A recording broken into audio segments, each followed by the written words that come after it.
Good evening friends.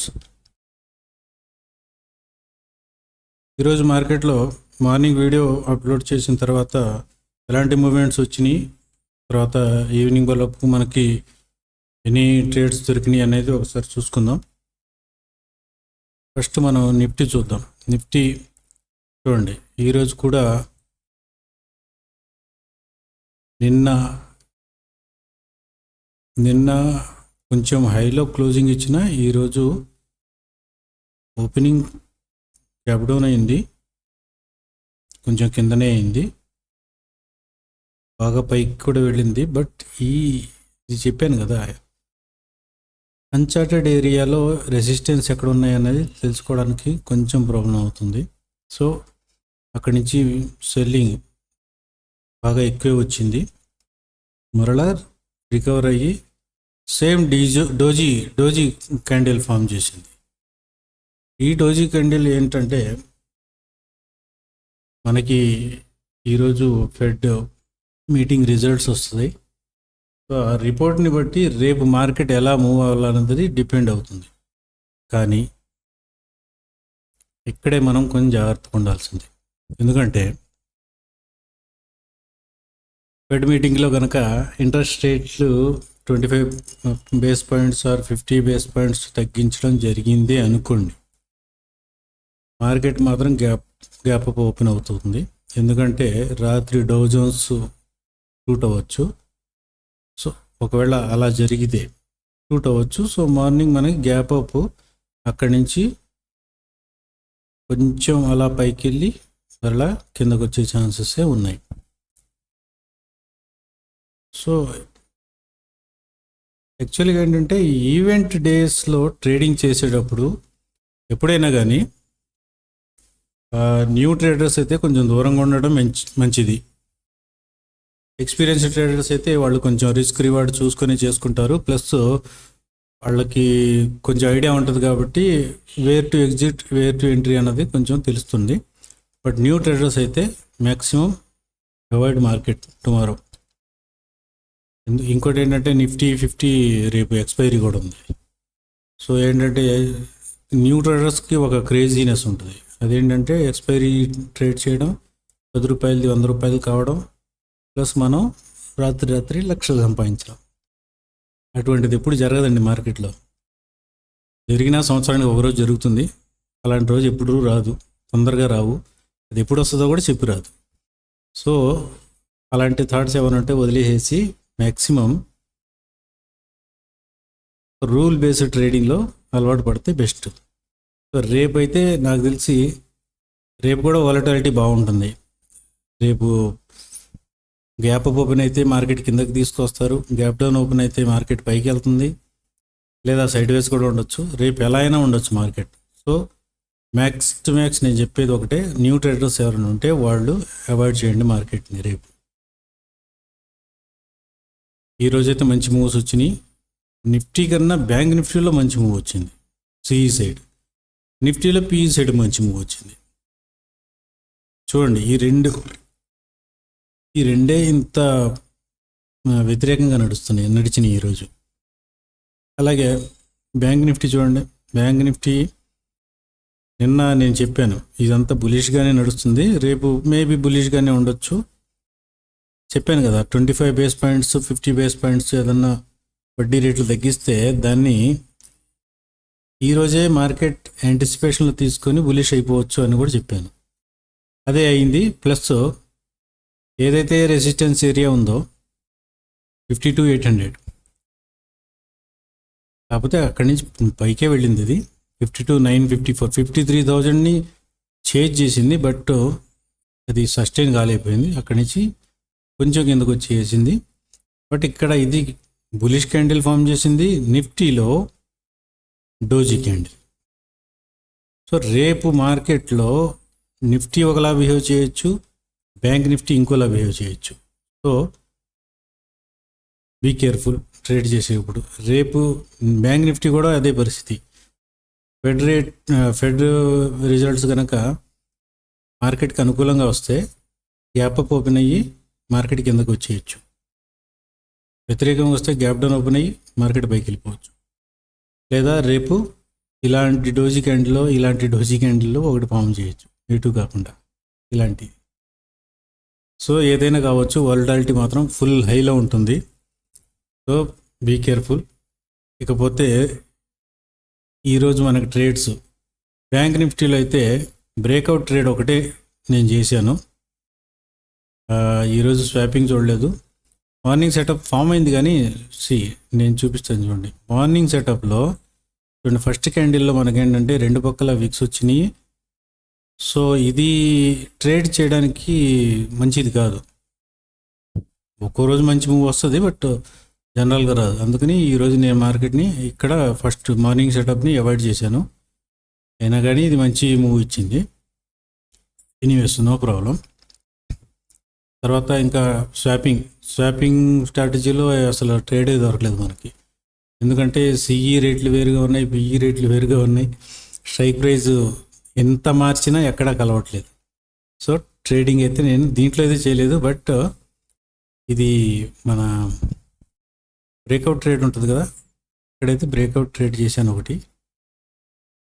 అది అంటే స్ట్రాటజీస్లో different strategies ఉంటాయి కాబట్టి ఇది ఒక స్ట్రాటజీ అనమాట. ఈ ఏరియాలో ఉండగా 52,500 దగ్గర ఇది బ్రేక్అవుట్ ఇస్తే మనం ఇక్కడ ట్రేడ్ తీసుకుందాం అనుకున్నాను. ఇక్కడ మార్కెట్ చెప్పింది ఆల్రెడీ ఇక్కడ సిఈ సైడ్ వెళ్తుందని. సో నేను ఈ ఏరియాలో ఉండే ఈ రెడ్ క్యాండిల్ ఉన్న చోట ఒక రిట్రేస్మెంట్ కోసం చూశాను. ఈ రెడ్ క్యాండిల్లో నేను సిఈ సైడ్ బై చేసి పెట్టాను. కరెక్ట్గా ఈ ఏరియాలో నేను బుక్ చేసేసాను. అయిపోయింది. అఫ్కోర్స్ దాన్ని హోల్డ్ చేసి ఉంటే ఇంకా పైకి వెళ్ళేది, ఇక్కడ దాకా వెళ్ళేది. బట్ ఒక రిస్క్ రివార్డ్ అనేది ఒకటి ఉంటుంది, అదొక సిస్టమ్. దాన్ని ఫాలో అయితే బెస్ట్. అందులోకి ఈరోజు బ్యాంక్ నిఫ్టీ ఎక్స్పైరీ కాబట్టి ఎప్పుడు ప్రీమియం రేట్లు ఎప్పుడు ఎలా పెరుగుతాయో తగ్గుతాయో కూడా చెప్పలేము.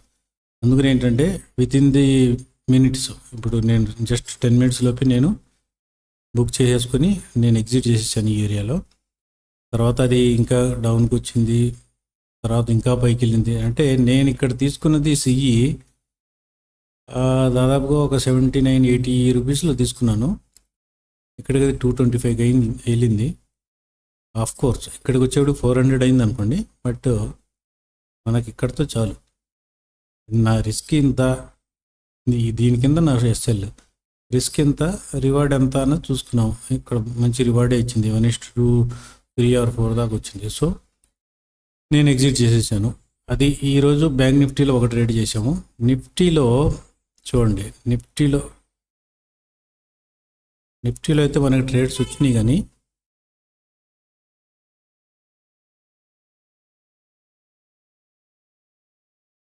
Just a minute.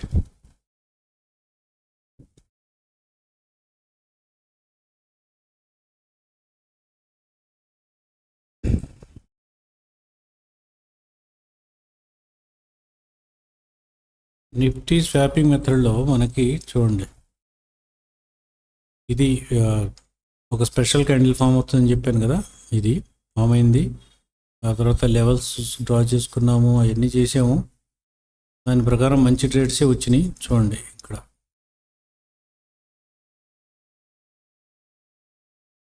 ఇది సిఈ చార్టు.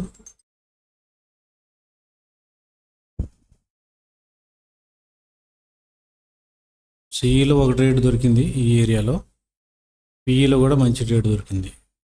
సో 2 ట్రేడ్స్ వచ్చినాయి అన్నమాట. చూడండి సిఈలో 18 కదా ఈరోజు. ఓకే, జస్ట్ ఒక్క నిమిషం.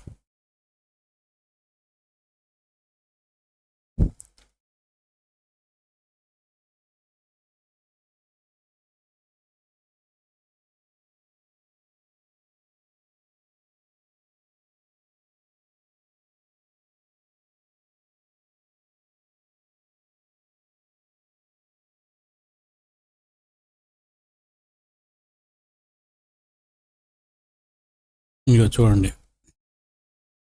నిఫ్టీలో మార్నింగ్ ఇక్కడ మనకు ఒక ట్రేడ్ యాక్టివేట్ అయింది. యాక్చువల్గా అయితే ఇది ట్రేడ్ చెప్పాను కదా, మధ్యలో ఒక్కోసారి ఇలాంటి స్పైక్స్ వస్తాయని. ఈ స్పైక్స్ వచ్చినప్పుడు మనం అంత రియాక్ట్ కాకూడదు. బట్ వేరే సెకండ్ ట్రేడ్ అయితే ఇక్కడ మనకి యాక్టివేట్ అయింది. ఇది యాక్టివేట్ అవ్వడం, ఇక్కడ ఎంట్రీ తీసుకుంటే ఇక్కడ చేసేసుకుంటే అయిపోయింది. సిఈ సైడ్ సేమ్ ఇది సిఈ సైడ్ అయిన వెంటనే మనకి పిఈ సైడ్ చూడండి, ఈ క్యాండిల్ కింద క్లోజింగ్ ఇచ్చింది, ఈ క్యాండిల్ పైన క్లోజింగ్ ఇచ్చింది. ఈ రిట్రేస్మెంట్లో ఒక రేటు తీసుకుంటే ఇది ప్రాఫిట్ అనమాట. ఇవి కూడా మంచి పాయింట్స్ వచ్చినాయి. ఇక్కడ ఎంట్రీ వచ్చేసి మనకి 159 దగ్గర అయితే 260 దాకా వచ్చింది, అంటే 100 పాయింట్స్ దగ్గరగా. తర్వాత ఇది ఇక్కడ ఒక 40 పాయింట్స్ దాకా వచ్చి, 40 కూడా లేదులేండి, 129 దగ్గర ఎంట్రీ అయితే 147, 20 పాయింట్స్. నిఫ్టీలో ఒక ఈ సిఈ సైడ్ ఒక 20, పిఈ సైడ్ ఒక 100. బ్యాంక్ నిఫ్టీలో అయితే మనకి స్వాపింగ్లో ఏం రాలేదు, మార్నింగ్ ట్రేడ్ అయితే దొరికింది కానీ అది మనం చేయలేదు. బట్ ఇది దీంట్లో మాత్రం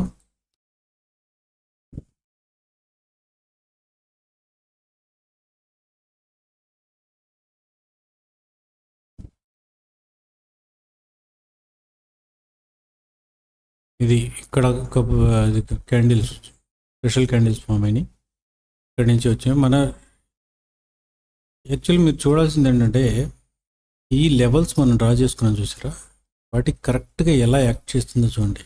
ప్రైస్ నిఫ్టీలో ఇంకా బాగా కనబడుతుంది చూడండి. ఫస్ట్ క్యాండిల్ ఇది నిఫ్టీలో, రైట్. ఎప్పుడైతే మనం బేరిష్ బిలో లెవెల్ డ్రా చేసామో దానికంటే కిందకి వెళ్ళలేదు, ఇక్కడి నుంచి పైకే వెళ్ళింది. ఇది వెళ్ళి కరెక్ట్గా ఇక్కడ మనకి ఎప్పుడైతే ఈ క్యాండిల్ స్పెషల్ క్యాండిల్ ఫామ్ చేసిందో అక్కడ మనం లెవెల్స్ డ్రా చేసుకున్నాం చూడండి. ఆ లెవెల్స్ ఈ వైట్ లైను, రెడ్ లైను, ఈ రెడ్ లైన్, ఈ వైట్ లైన్. ఈ వైట్ లైన్ కింద ఒక్కటి కూడా రెడ్ క్యాండిల్ క్లోజ్ అవ్వలేదు చూడండి. క్లోజ్ అయిన దగ్గర నుంచి మార్కెట్ పట్టడం స్టార్ట్ అయింది, రైట్. ఒక్కటి కూడా రెడ్ క్యాండిల్ క్లోజింగ్ లేదు చూసుకోండి. ఈ వైట్లు కింద కూడా రెడ్ క్యాండిల్ ఇక్కడ ఒక క్లోజ్ ఉంది, ఇది కింద దాకా వచ్చింది, మళ్ళీ రిట్రేస్ అయ్యి పైకి వచ్చేసింది. తర్వాత కూడా మార్కెట్ క్లోజ్ అయ్యేటప్పుడు కూడా చూడండి, ఈ గ్రీన్ క్యాండిల్ చూడారా, ఈ వైట్ లైన్కి రెడ్ లైన్కి మధ్యలోనే ఉంది. ఇది ఎప్పుడైతే దీని కిందకు వచ్చిందో దీనికి ఒక టార్గెట్ ఉంటుంది, అక్కడ దాకా రావాల్సింది వచ్చింది, మరలా ఇది పైకి వెళ్ళింది, రికవర్ చేసింది. ఈ రెడ్ లైన్ దగ్గర నుంచే రివర్సల్ తీసుకోవడం, మరలా కిందకి రావడం, మరలా అక్కడి నుంచి రివర్సల్ తీసుకోవడం, మరలా ఇది బ్రేక్అవుట్ చేసి వైట్ లైన్ దగ్గరే మళ్ళీ అయిపోయింది, మరలా కిందకు వచ్చి ఇక్కడ క్లోజింగ్ ఇచ్చింది. ఈ లెవెల్స్ డ్రా చేసేటప్పుడు ఉండే క్యాలిక్యులేషన్ ఉంటుంది చూసారా, దీని మీద డిపెండ్ అయ్యి మార్కెట్ని మనం చాలా బాగా అర్థం చేసుకోవచ్చు. ప్లస్ దాన్ని బట్టి మనం ట్రేడ్ కూడా హోల్డ్ చేయడమా, ప్రాఫిట్ బుక్ చేసుకోవడమా, లేదా ఎస్ఎల్ తీసుకోవడమా అనేది కూడా డిపెండ్ అవుతుంది అన్నమాట. సో అది ఈరోజు జరిగిన మొత్తం మార్కెట్లో జరిగింది, మనం ఎన్ని ట్రేడ్ చేసామన్నది. సో రేపు ట్రేడ్ చేసేటప్పుడు న్యూ ట్రేడర్స్ ఎవరైనా ఉంటే ప్లీజ్ అవాయిడ్. ఎక్స్పీరియన్స్డ్ వాళ్ళు అయితే పర్లేదు, వాళ్ళు ఒక రిస్క్ రివార్డ్ రేషియో మెయింటైన్ చేసుకుంటూ చేయండి. మార్కెట్లో వాలటాలిటీ ఎక్కువగా ఉంటుంది, so be careful. Thank you very much.